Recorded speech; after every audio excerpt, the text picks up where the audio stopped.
다음 성경절은 어디에 나오는 말일까요?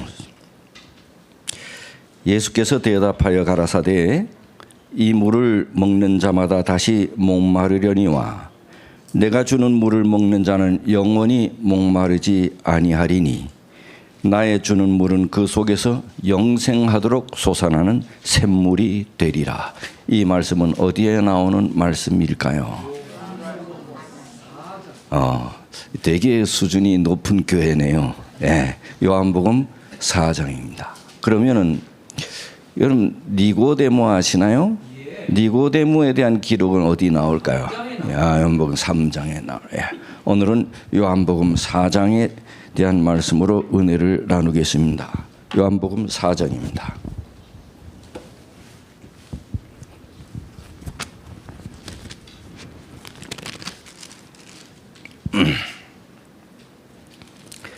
(13절) 13절, 14절 다 같이 읽어보겠습니다.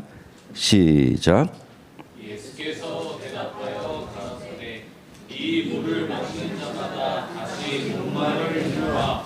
내가 주는 물을 먹는 자는 영원히 목마르지 아니하리니 나의 주는 물은 그 속에서 영생하도록 솟아나는 샘물이 되리라. 다시 한번 읽어보겠습니다. 시작.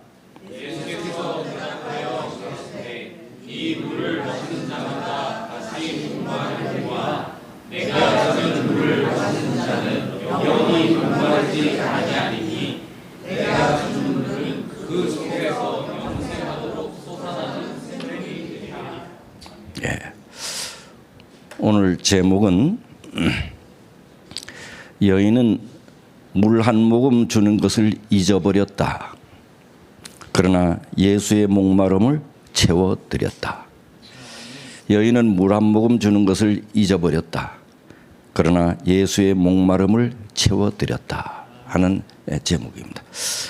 여인이 목마른 예수님에게 물 한 모금 주지 않았는데도 불구하고 예수님의 갈증은 채워졌다. 그 말씀의 내용이 되겠습니다. 오늘 우리가 읽었던 말씀입니다. 예수께서 대답하여 가라사대 이 물을 마시는 자마다 다시 목마르려니와 내가 주는 물을 먹는 자는 영원히 목마르지 아니하리니 나의 주는 물은 그 속에서 영생하도록 솟아나는 샘물이 되리라. 이 본문의 말씀은 우리가 많이 들었잖아요. 그렇다면 이 일은 몇 시경쯤에 일어난 일일까요?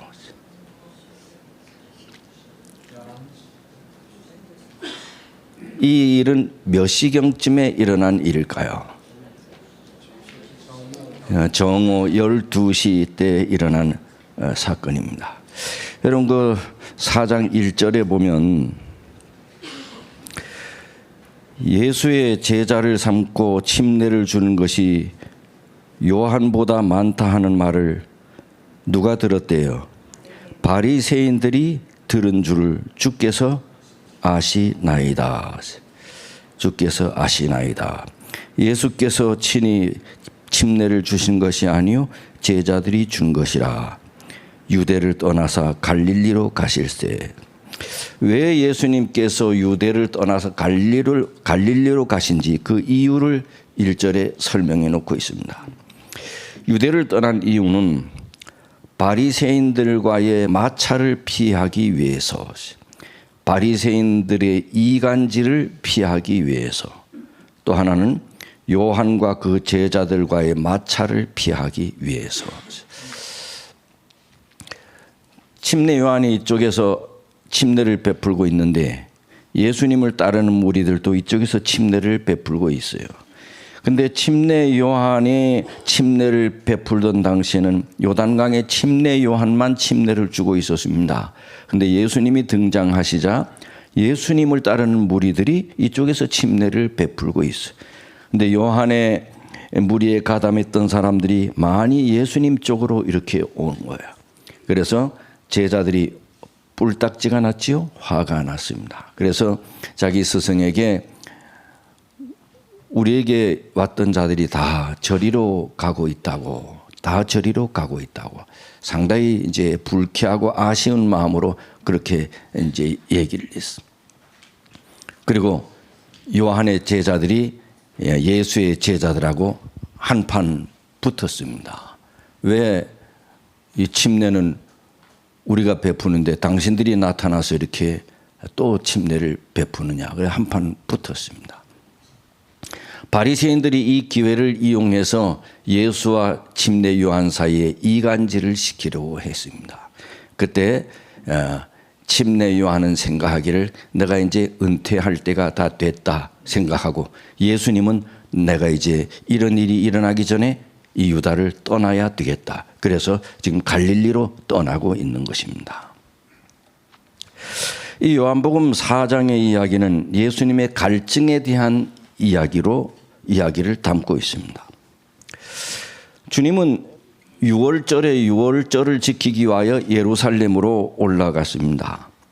그리고 예루살렘과 유대에서 약 1년 가까이 선교 활동을 했습니다. 많은 군중들이 예수님을 따랐어요. 그런데 정작 자기 마음을 회심하고 예수님을 진정으로 구세주로 믿고 따르는 그런 자는 거의 없었습니다. 요한복음 3장 32절을 한번 보십시오. 요한복음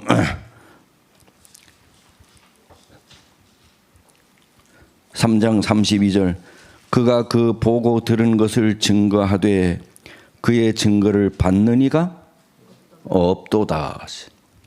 많은 사람들이 예수님을 따랐지만 정작 실제적인 결과는 거의 열매가 없었습니다. 자, 이쯤 해서 예수님의 입장에서 한번 생각해 보십시다.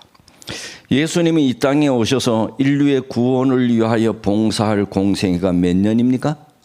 3년 반입니다. 그런데 예수님이 공생애를 시작하신 지 거의 1년 6개월이 거의 지나갔습니다. 1년 3개월. 그러면 인류의 구원을 위한 봉사 기간의 3분의 1이 지나갔습니다. 네. 인류의 구원을 위한 봉사 기간이 3년 반이야. 그런데 유대에서 거의 1년을 보냈어. 그런데 열매가 없어.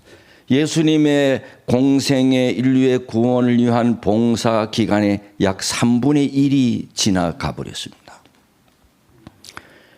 1년 동안 일했는데 부흥은커녕 이렇다 할 열매조차 없이 한 해가 거의 지나가고 있습니다. 그래서 주님은 당신의 구원 사역에 큰 갈증을 느꼈습니다. 주님은 당신의 구원 사역에 큰 갈증을 느꼈습니다. 예수님은 사마리아 우물가에서 그까지 가시는 도중에 갈증을 느끼시기 이미 전에 그분은 늘 갈증을 느끼고 계셨습니다. 1년 반 가까이를 봉사했지만 열매가 없습니다. 당신의 구원 사역은 점점 시간이 좁혀오고 있습니다. 올해가 벌써 2016년 4월입니다. 지난 한 해가 지나간 데 이어 또 3개월이 지났습니다. 주님은 교회들을 통해 일해 오십니다. 많은 사람들이 주여 주여 하면서 그분을 따르나, 그러나 실제로 예수님의 증거를 받는 사람들이 거의 없습니다. 열매가 극히 드뭅니다. 이런 면에서 볼 때 주님은 오늘도 갈증을 느끼고 계십니다.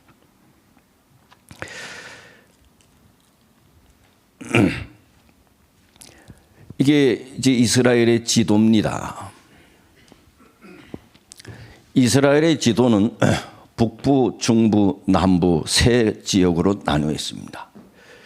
북부 지역을 갈릴리요, 중간 지점이 사마리아, 밑에 지점이 수도를 포함하고 있는 유대 지역입니다. 이걸 다 유대 혹은 이스라엘이라고 합니다.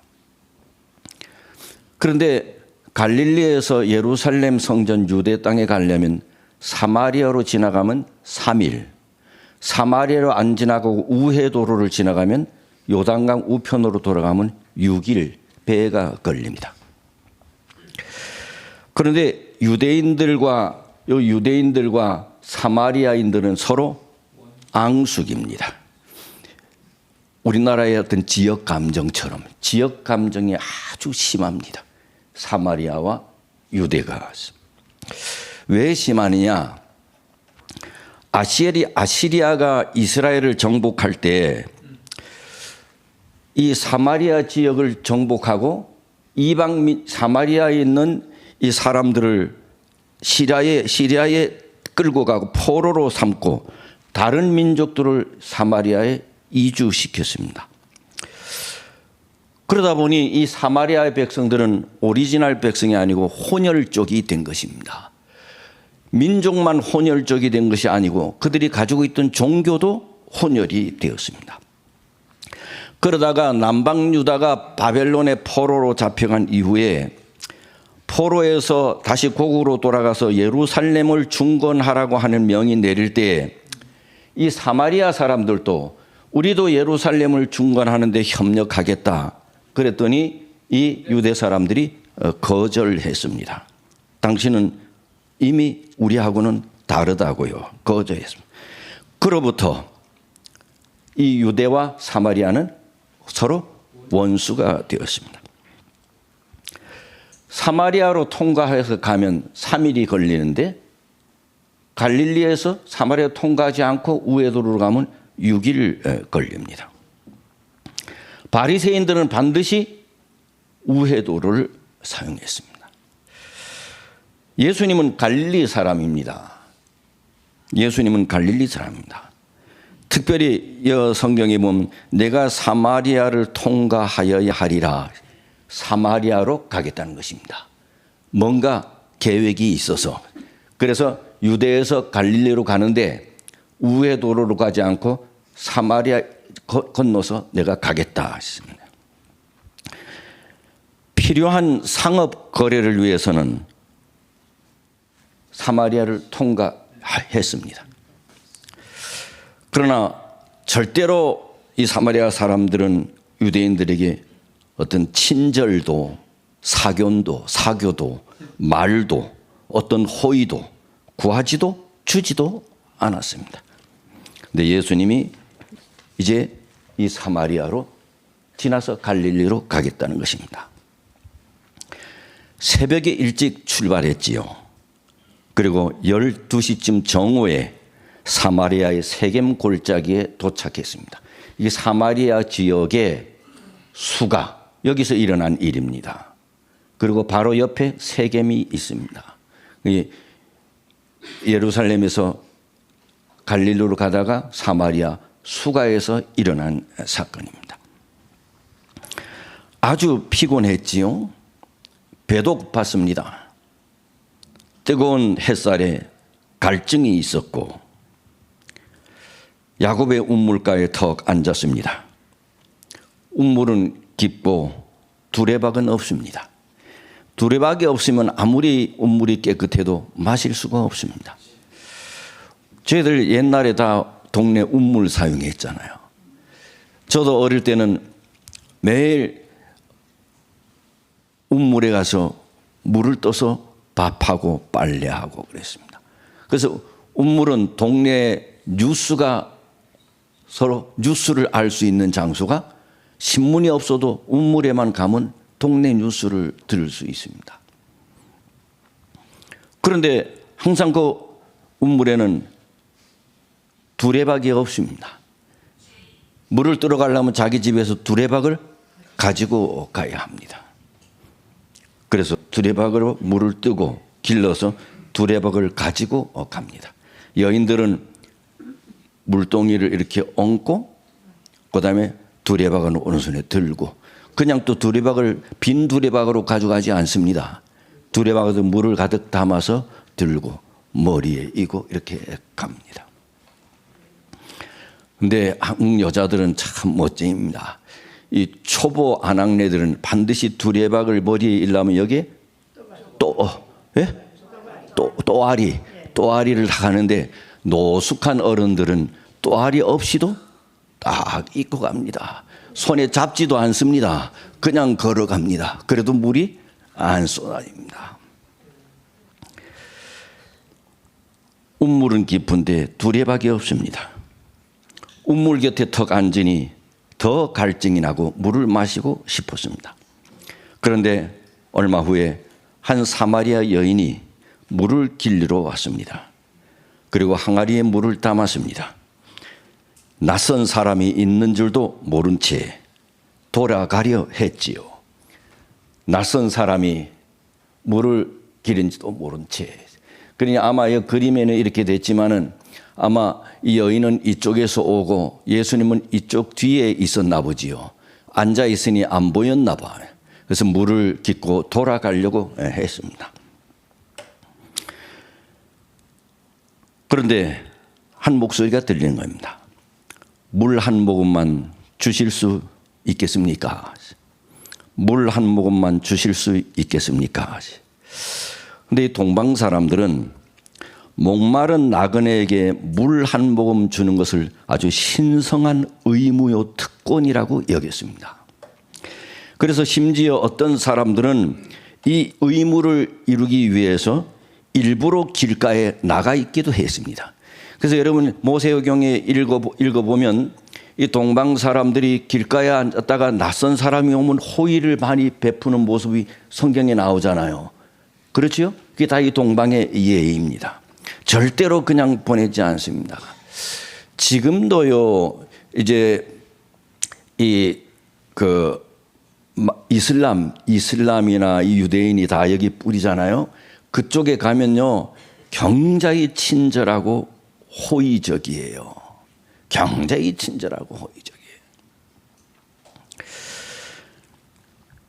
사막의 아라비아 사람들은 이 의무를 위해서 일부러 길가에 나가기도 했습니다. 이 깜짝 놀란 여자가 한 사람이 운물 곁에 있는 것을 보고 훔칫 놀랐습니다. 왜냐하면 그때는 물 깃는 시간이 아니거든요. 아무도 없을 것이라고 생각하고 여기 왔는데, 늘 이 여자는 이 시간에 물 길리러 왔는데 아무도 없었습니다. 왜? 이 시간은 물 길이러 오는 시간이 아니니까요. 그런데 딱 보니 자기 동네 사람이 아니야. 보아하니 유대인입니다. 안심이 되었지요. 왜냐하면 유대인과는 아예 대화를 할 까닭이 없어. 인사를 건넬 필요도 없어. 그래서 그녀는 물 항아리를 채운 채 급히 돌아섰습니다. 아무하고도 얽히고 싶지 않았던 거지요. 그때 예수께서 입을 여셨습니다. 물 좀 주실 수 있습니까? 여인의 마음속에 갑작스레 갈등이 일어났습니다. 나그네를 생각하면 뭐 해야 돼요? 줘야 하고, 유대인인 걸 생각하면 주지 말아야 돼요. 깜짝 놀랐습니다. 이런 요청은 처음 받아본 요청입니다. 이런 갈등은 처음이었습니다. 여자는 당황했어요. 유대인들은 사마리아 사람들에게 결코 부탁하지 않았습니다. 이런 일을. 그렇게 했다는 이야기도 들을 수가 없었습니다. 반면에 물을 달라는 부탁은 거절할 수도 없고, 묘한 갈등 가운데 나그네에게 물을 주는 것은 깜빡 잊어버리고 한마디 입에서 불쑥 튀어나왔습니다.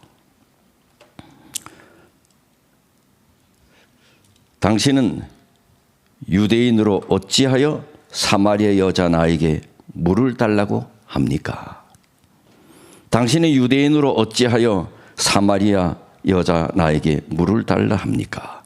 드디어 예수님의 단 한마디로 대화의 문이 열렸습니다. 단 한마디로 대화의 문이 열렸습니다. 이것은 오늘날 굳게 닫혀있는 사람들의 마음, 낯선 사람들에게 다가갈 때 배워야 할 한 가지 훌륭한 방법을 우리에게 가르쳐 줍니다. 만일 예수께서 여자여 나는 그대에게 영원히 목마르지 않는 생수를 주고 싶은데 받을래요 했다면 여자는 픽 하고 갔지요. 사마리아 사람들은 유대인하고 대화를 하지 않았습니다. 여자여 내가 그대에게 영원히 목마르지 않는 생수를 주고 싶은데 받을래요? 그 여자는 예수님과 말을 섞지도 않고 뒤돌아갔을 것입니다. 그런데 주님은 오히려 반대로 여자에게 도움을 요청했습니다. 목이 말라서 그러는데 물 좀 주실 수 있겠나요? 예수님은 여자에게 물 주고 싶었던 겁니다. 영원한 생명수를 주고 싶었습니다.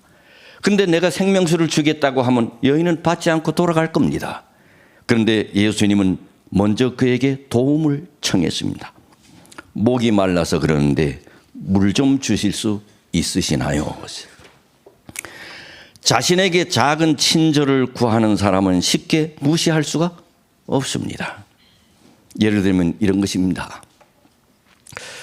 전도지 책자를 주면서 낯선 사람과 대화를 시도하려면 거의 99% 실패합니다.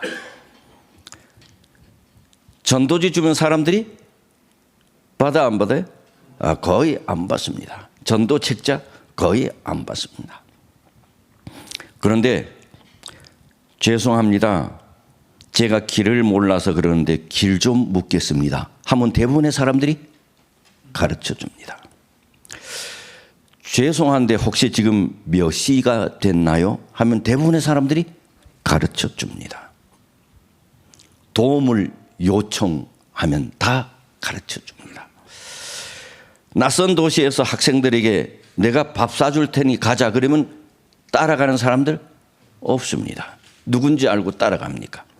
그런데 얘들아 내가 이 동네 처음이라서 그러는데 혹시 맛있는 밥집 어딘지 아냐? 그러면 애들 다 가르쳐 줍니다.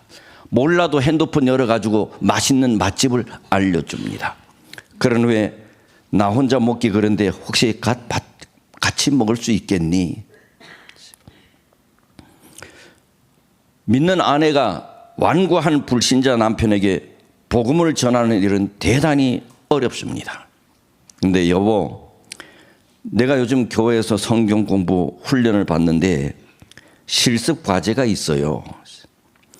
배운 것을 다른 사람에게 설명하고 평가를 받아오라는 거예요. 여보, 당신이 좀 듣고 평가해 줄 수 있겠어요? 평가해 줍니다. 그래, 한번 해봐라. 기꺼이 듣고 평가를 해 주게 됩니다. 내가 주려고 하는 것을 내가 주려고 할 때는 다 거절하는데 그에게 도움을 요청하라는 것입니다. 어느 전도회에 갔습니다. 한 구도자가 참석했습니다. 어떻게 참석했느냐? 이 장로님이 이렇게 데리고 왔답니다. 당신이 나 좀 도와주면 좋겠다. 내가 뭘 도와줄 수 있겠나 그랬어요. 우리 교회에서 집회를 하는데 우리 목사님이 한 사람씩 다 데리고 오라는데 데리고 오지 않으려면 막말로 내가 오지도 말라고 하는데 내가 명색이 그 교회 장로잖아. 당신이 나 좀 도와주게. 당신이 내 체면 좀 세워주게. 그래서 왔답니다. 당신이 날 좀 도와주게. 이게 예수께서 여인의 마음을 얻어내신 방법이었습니다. 그분은 일방적으로 여인에게 복음을 강요하지 않으시고 여인의 믿음을 얻기 위해 오히려 그녀에게 간청하고 부탁했습니다.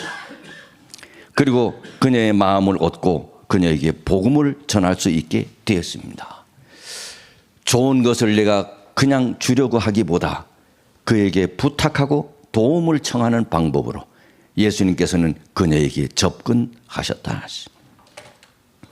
그래서 호의를 베풀기보다는 호의를 구하였다. 왜? 호의를 베푼다고 요즘 사람들이 호의를 훌딱 받아들이지 않아. 그러니 먼저 호의를 구했다. 여인은 아무튼 궁금함을 참지 못하고 입을 열었습니다. 당신 유대인인데 어찌하여 사마리아 여자 나에게 물을 달라 합니까? 거절당할 줄 알잖아요. 원래 우리 그런 부탁할 사이 아니잖아요. 그런데 왜 부탁하세요?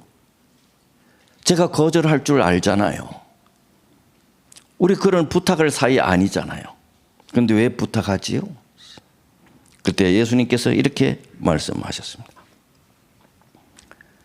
내가 만일 하나님의 선물과 또 내게 물 좀 달라 하는 이가 누구인지를 알았다면 내가 그에게 구하였을 것이요 그가 생수를 내게 주었으리라.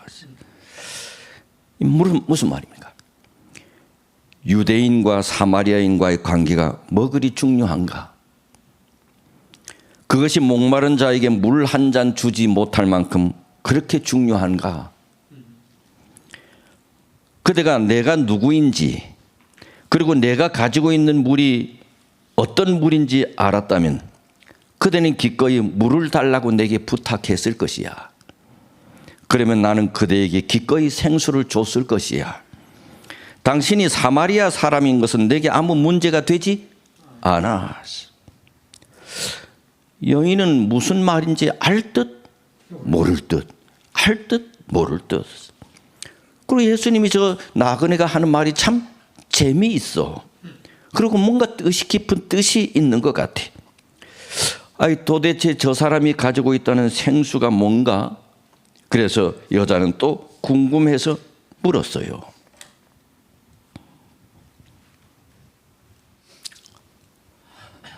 예수님의 말씀은 여인의 영적 갈망을 불러일으키게 했어요. 여인이 물었습니다. 이 물은 깊고 물길을 두레박도 없는데 어디서 이 생수를 얻을 수 있어요?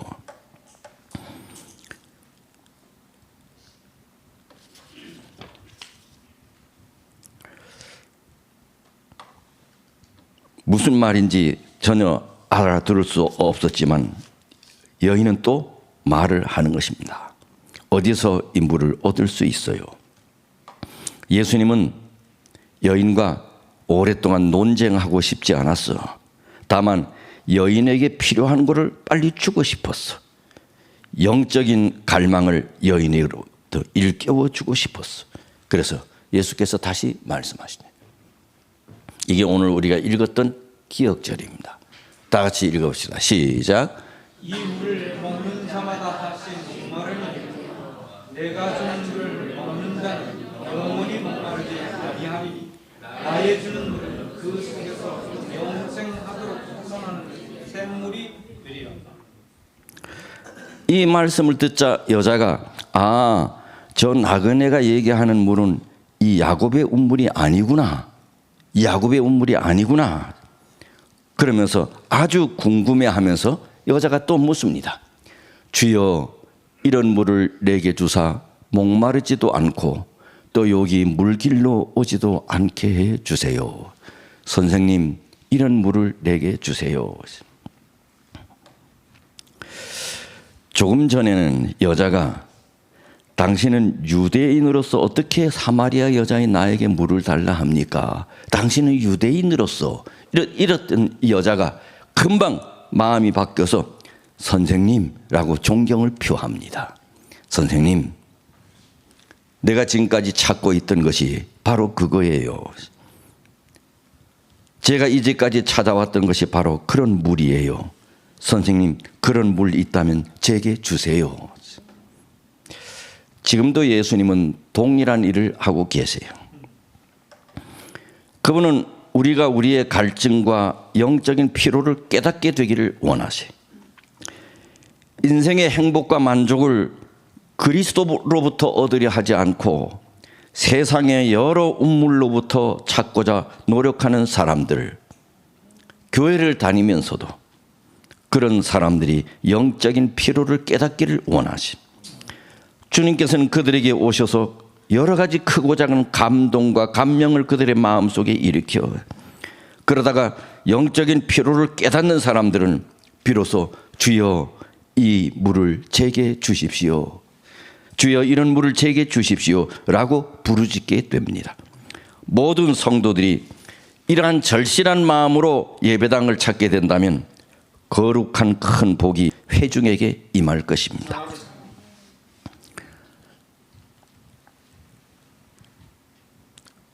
그런데 이야기가 이상한 방향으로 흘러갑니다. 이제 여인이 영적 피로를 깨달았어. 그리고 주님이 주시겠다고 약속하신 생수를 달라고 했어. 진심으로. 분명 이 주님은 달라고 하면 주겠다고 했어. 그런데 여인이 달라고 하니까 이제 뭐라고 하느냐? 가서 내 남편을 불러오라. 이게 무슨 생뚱맞은 말입니까? 영생의 선물을 주신다더니 갑자기 남편을 불러오라니. 아니 하필 남편이 거기에서 튀어나올 까닭이 없잖아요. 너무 당황스러웠어. 왜? 사실 이 문제가 이 여자가 가장 감추고 싶었던 부분이었거든요. 그것 때문에 이 시간에 사람들을 피해 물길로 오는 거거든요. 이것 때문이에요.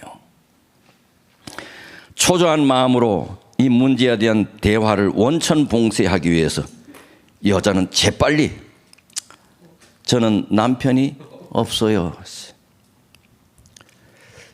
그랬더니 이렇게 말해요. 내 말이 맞다. 남편 5이 있었지. 지금 있는 자는 내 남편이 아니니까.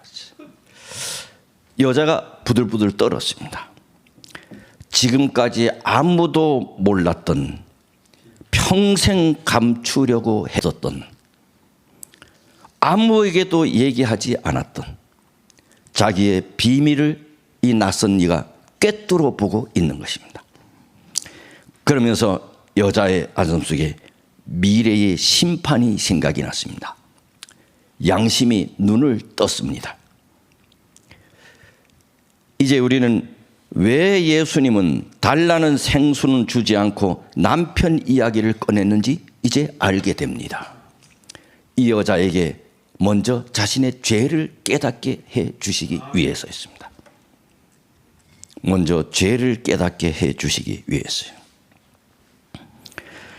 우리가 영적인 피로를 깨닫고 하늘의 선물을 받고자 한다면 누구든지 먼저 자신의 죄를 깨닫고 구주의 피로를 느끼지 않으면 안 된다는 것입니다. 아멘. 여러분, 이 과정은 아까 제가 물었는데 니고데모가 요한복음 3장에 소개된다 그랬습니다. 지금은 4장이고 니고데모의 이야기에서도 동일하게 이것이 나타납니다.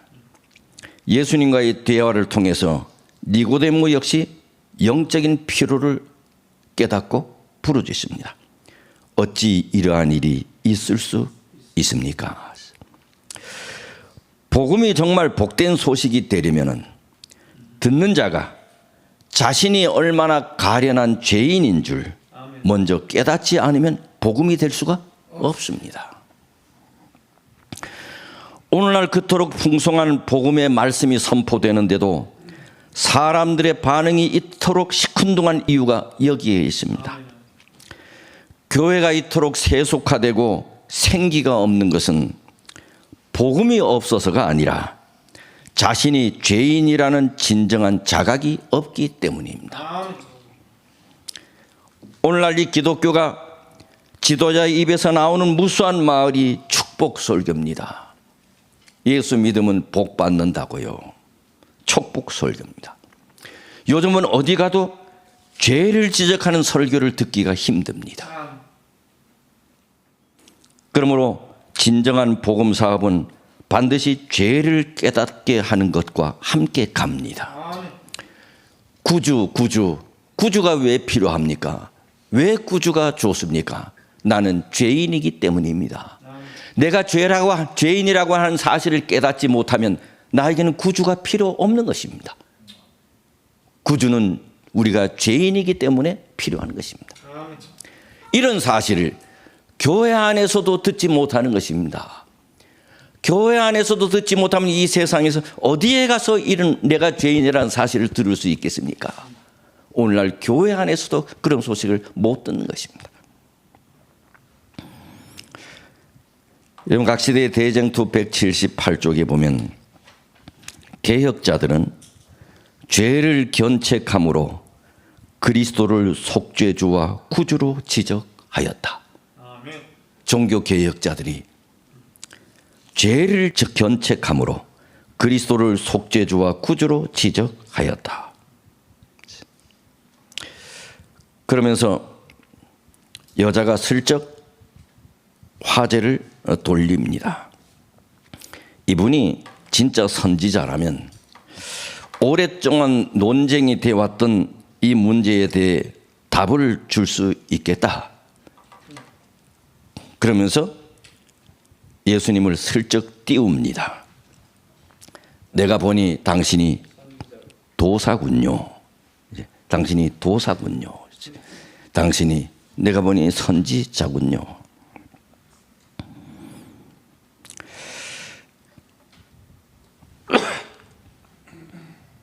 그러면서 이렇게 묻습니다. 우리 조상들은 이 산에서 예배하였는데 당신들의 말은 예배할 곳이 예루살렘에 있다 하더이다. 유대인들과 사마리아들은 서로 앙숙이라 그랬지요. 사마리아 사람들은 예루살렘에 가서 예배를 드리지 않았습니다. 그래서 예배 장소를 하나 만들었습니다. 그것이 그리심산에 만들었습니다. 그래서 그리심산과 예루살렘, 에스라 시대의 예루살렘 성전 재건 때 사마리아인들의 합류를 거절한 결과 그리심산에 별도로 예배당을 만들었습니다. 그래서 우리는 그리심산에서 예배하고 당신네들은 예루살렘에서 예배하는데 어느 게 맞습니까? 묻습니다.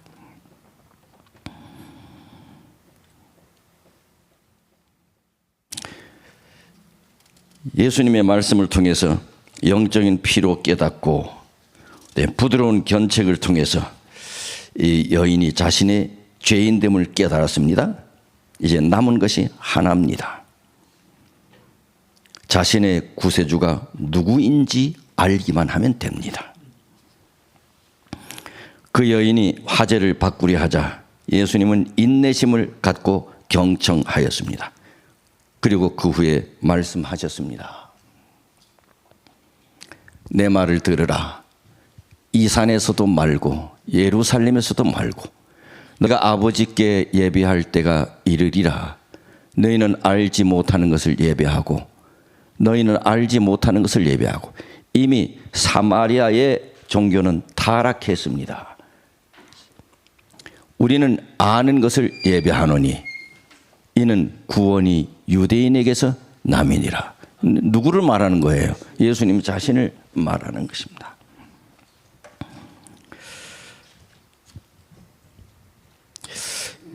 여인은 낯선 분과의 대화 속에 생각했습니다. 장소는 더 이상 중요하지 않다. 하나님께서는 신령과 진정으로 예배하는 자들을 찾으신다. 하나님은 영이시니 예배하는 자가 신령과 진정으로 예배를 드린다면 어디서든지 그분은 경배를 받으신다. 너무나 멋있어. 이 낯선 분과의 대화 속에 문득 생각이 들었습니다. 혹시 이분이 약속된 그리스도가 아닌가? 그러면서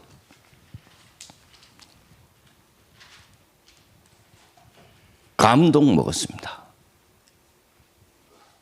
이렇게 말합니다. 메시아 곧 그리스도라 하는 이가 오실 줄 내가 아는데 그가 오시면 모든 것을 우리에게 구하시. 메시아라고 하는 분이 오시는데 그분이 오시면 다 알게 되겠지요. 마침내 모든 퍼즐이 맞춰졌습니다. 예수님이 기다리시던 마지막 기회가 왔습니다. 맞습니다. 내게 말하는 내가 크다. 내게 말하는 내가 크다. 여인은 한치의 의심도 없었습니다. 그 말씀을 받아들였습니다. 성령께서 그녀의 마음에 역사하셨습니다. 여인의 믿음이 솟아올랐습니다. 어떤 사람에게 구주가 되시냐? 예수는 영적인 필요와 죄를 깨닫는 자에게 구주가 되십니다. 아멘.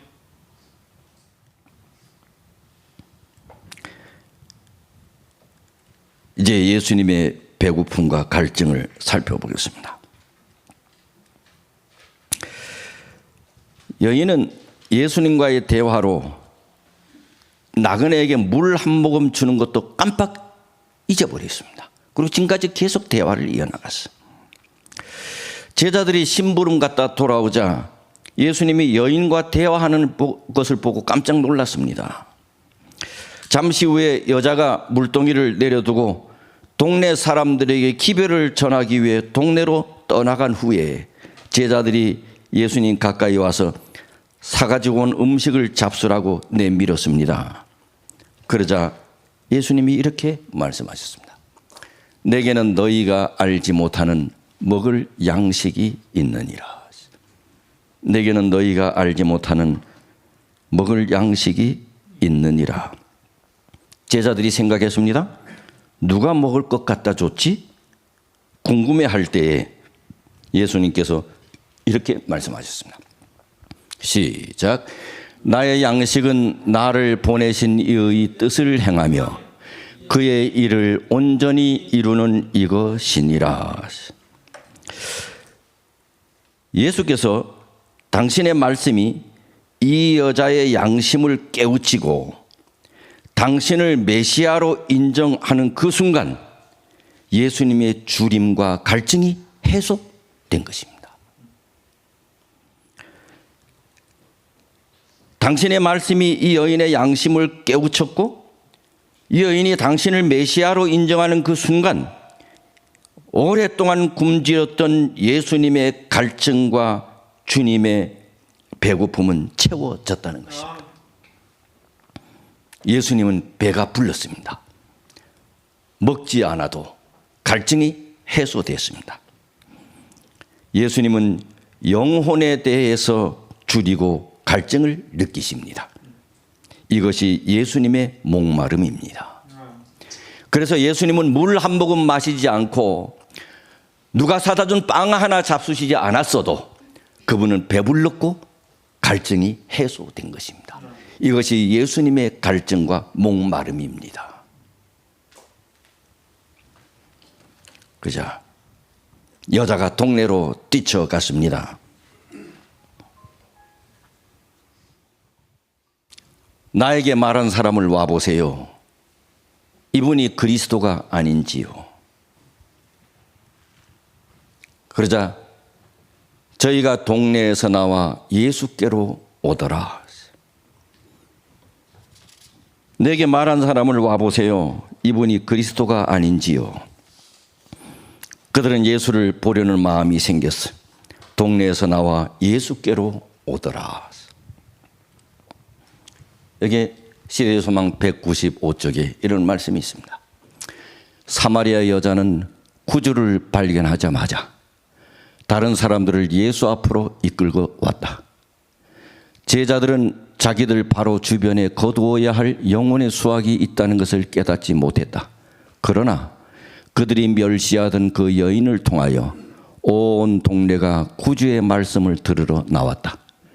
그 여자는 그 빛을 즉시로 자기 불황민들에게 전했다. 이 여인은 그리스도 안에서의 실천적 믿음의 활동을 대표한다. 모든 참된 제자는 하나님의 나라의 선교사로서 태어난다. 이 부분 한번 읽어봅시다. 시작. 모든 참된 제자는 하나님의 나라의 선교사로서 태어난다. 사마리아 사람들이 운물에 와서 예수님에게 많은 질문도 했어. 이해하지 못했던 많은 것에 대한 설명도 들었어. 믿음이 자라났어. 짤박한 만남이 너무 아쉬웠어. 그래서 자기 가족, 자기 친지, 여기에 오지 못했던 누구누구도 들어야 된다고, 이분의 말씀을 들어야 된다고 생각해서 예수를 자기 동네로 초청했어. 즉석 전도회가 이틀 동안 이루어졌어. 이틀을 머물면서 사마리아에 있는 많은 사람들이 예수님을 믿게 되었어. 예수님의 초기 공생에 희망을 준 사마리아. 이 야곱의 운물가 사건은 예수님의 당신의 전도 봉사가 거의 열매를 내지 못했던 유대 지방에서 돌아오시던 길이었는데, 제사장들과 랍비들에게서 거절을 당하고 기진하고 피곤하고 영혼의 갈증을 심히 느꼈던 시간에 예수께서는 영적으로 몹시 목말라 있었던 때에, 그런데 이 사마리아에서의 성공은 예수님에게 엄청난 힘과 용기가 됐습니다. 예수님의 갈증을 많이 해소시켜 줬습니다, 사마리아가. 그래서 오늘 말씀의 결론입니다. 예수님의 갈증은 영혼에 대한 갈증이었다. 예수님의 갈증은 영혼에 대한 갈증이었다. 두 번째, 호의를 먼저 구함으로 사람들의 마음을 열라. 내가 주겠다고 먼저 말하지 마라. 나한테 귀한 것이지 상대방은 귀한 것인지 모른다. 그러니 상대방의 호의를 먼저 구함으로 그의 마음을 열라. 나에게 물 좀 달라. 물 좀 달라. 호의를 먼저 구하라. 세 번째, 예수님은 죄를 깨닫는 자에게 구주가 되신다. 예수님은 죄를 깨닫는 자에게 구주가 되신다. 왜 뚱딴지같이 내 남편을 불러오라고 했느냐? 그의 양심을 각성시켜 구주가 필요함을 깨닫게 하시기 위해서. 예수님은 죄를 깨닫는 자에게 구주가 되신다. 네 번째, 우리 모두는 하나님 나라의 선교사다. 우리 모두는 하나님 나라의 선교사다. 이 말씀들이 우리의 평생 신앙생활에 한 주초가 되기를 바라면서 말씀을 마치겠습니다.